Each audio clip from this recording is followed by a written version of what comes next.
चिड़िया, मैं तो सारे जंगल में देख आया हूँ, लेकिन मुझे तो एक दाना तक नहीं मिला। ये कैसा सूखा आ गया है जंगल में? पहले तो कितने मजे हुआ करते थे। कव्वे भैया, आप नाराज क्यों हो रहे हो? ये कौन सा पहली बार ऐसा हुआ है? पहले कितनी दफा ऐसा मौसम आया है। तुम देखना, कुछ ही दिनों में काले बादल आएंगे और सारे नदी नाले पानी से भर जाएंगे और इस जंगल में फिर से भोजन ही भोजन होगा। न जाने कब वो दिन आएगा। मेरी पत्नी तो आज मुझे छोड़ेगी नहीं, अगर आज फिर से मैं खाने के लिए कुछ घर ना लेकर गया तो। कव्वे भैया, चलो हम थोड़ा आगे पहाड़ों की दिशा में जाते हैं। हो सकता है हमें वहां से कुछ मिल जाए। और फिर वो दोनों पहाड़ों की तरफ चल देते हैं। जंगल में कुछ दिनों से सूखे के कारण भोजन की बहुत ज्यादा कमी हो गई थी। सब पक्षी इस कारण बहुत परेशान थे। मिल गया कव्वे भैया, हमें भोजन मिल गया। वो देखो, सामने गंदम का एक पौधा है। और फिर वो दोनों उस पौधे के पास जाते हैं और उस पौधे से एक एक सिड्डा गंदम का ले लेते हैं। वो वहां से उड़ने ही वाले थे कि वहां एक बूढ़ा पक्षी आ जाता है। बच्चों, मैं थक गई हूँ और मुझसे और उड़ा भी नहीं जा रहा। मुझे बहुत जोर की भूख लगी हुई है। अगर तुम्हारे पास कुछ खाने को है तो मुझे दे दो। माँ जी, है तो सही, लेकिन हम ये आपको नहीं दे सकते, क्योंकि पहले ही बहुत मुश्किल से खोज की है हमने इस दाने की। कव्वे भैया, ये मेरे वाले दाने इस बूढ़ी माँ जी को दे देते हैं और जो तुम्हारे पास है उन्हें हम आपस में बांट लेते हैं। तुम ही सुनो बातें इस बूढ़ी माँ जी की, और मैं तो जा रहा हूँ। ऐसा कहते हुए वो कौवा वहां से अपने दाने उठाकर चला जाता है। माँ जी, ये भोजन आप ले जाएं। अगर मेरे भाग्य में हुआ तो मुझे और मिल जाएगा। बेटा, तुम बहुत अच्छी चिड़िया हो, और वो कौवा एक बुरा पक्षी है, क्योंकि उसे ये नहीं पता कि हमें हमेशा दूसरों की मदद करनी चाहिए। अच्छे और बुरे समय में दूसरों का ख्याल रखना चाहिए। माँ जी, अब मैं चलती हूँ। ठहरो बेटा, तुम ये भोजन लेती जाओ। मैं तो बस तुम दोनों पक्षियों की परीक्षा ले रही थी, और मैं बहुत खुश हुई ये देखकर कि जंगल में तुम जैसे अच्छे पक्षी अभी भी मौजूद हैं। मैं सुबह से फिर रही हूँ, और मुझे किसी तुम्हारी तरह के दयालु पक्षी की ही तलाश थी। तुम ये भोजन भी ले जाओ, और अब कभी भी तुम्हें भोजन की खोज में नहीं जाना पड़ेगा। और ऐसे कहते हुए वो पक्षी वहां से गायब हो जाता है। ये माँ जी कहाँ चली गई? अभी तो यही थी। और फिर शाम हो जाती है और चिड़िया अपना वो भोजन लेकर वापस घर की तरफ हो लेती है। जैसे ही चिड़िया अपने घर में जाती है तो वहाँ कबूतर बैठा हुआ था। चिड़िया, मेरी बहन जी आई हुई है दूसरे जंगल से। मेरे पास तो केवल दो ही दाने थे, और वो मैंने खा लिए। अगर तुम्हारे पास कोई दाना है तो मुझे दे दो, मेरी बहन जी को बहुत भूख लगी हुई है। कबूतर भैया, मेरे पास यही दाने हैं। इसमें से आधे आप ले जाओ और बाकी जो बचा मैं खा लूंगी। चिड़िया, तुम्हारा बहुत बहुत धन्यवाद। मेरी बहन जी खुश हो जाएगी ये दाने देखकर। और फिर कबूतर वहां से दाने लेकर चला जाता है और चिड़िया बचे हुए दाने खाकर सो जाती है।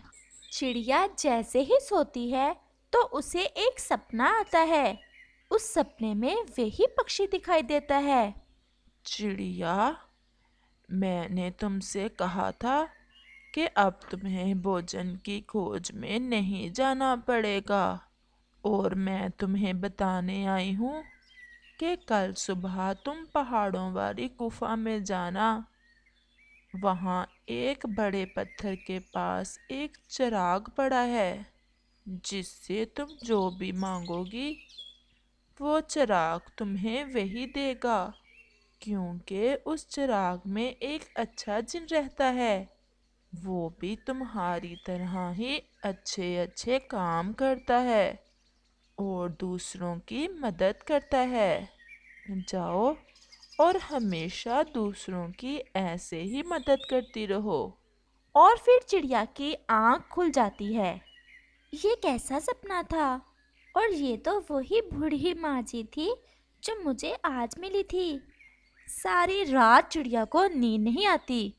वो ऐसे ही बैठकर रात गुजार देती है और फिर सुबह हो जाती है और चिड़िया सीधी तोते के पास जाती है और चिड़िया तोते को अपने सपने के बारे में बताती है। चिड़िया, वो पक्षी जरूर भगवान की तरफ से भेजा हुआ पक्षी होगा और मुझे पूरा विश्वास है तुम्हारा ये सपना भी सच्चा ही होगा। तुम चलो, हम जाकर देखते हैं। अगर ये सच हुआ तो हम पक्षियों की खुशियां फिर से लौट आएंगी।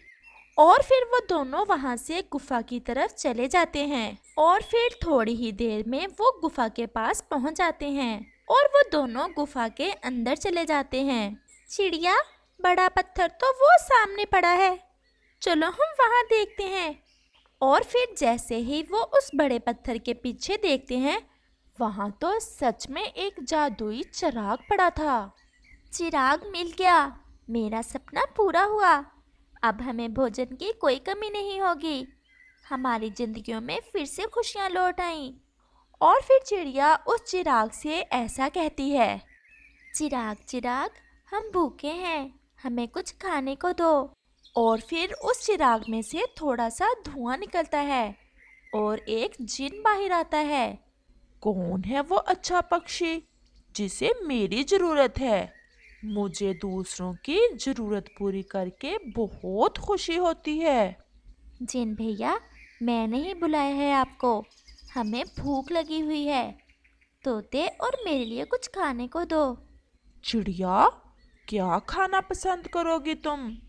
जिन भैया, तोते को तो मिर्ची बहुत पसंद है और मुझे तो एक दो चने के दाने ही दे दें। मैं अभी देता हूँ।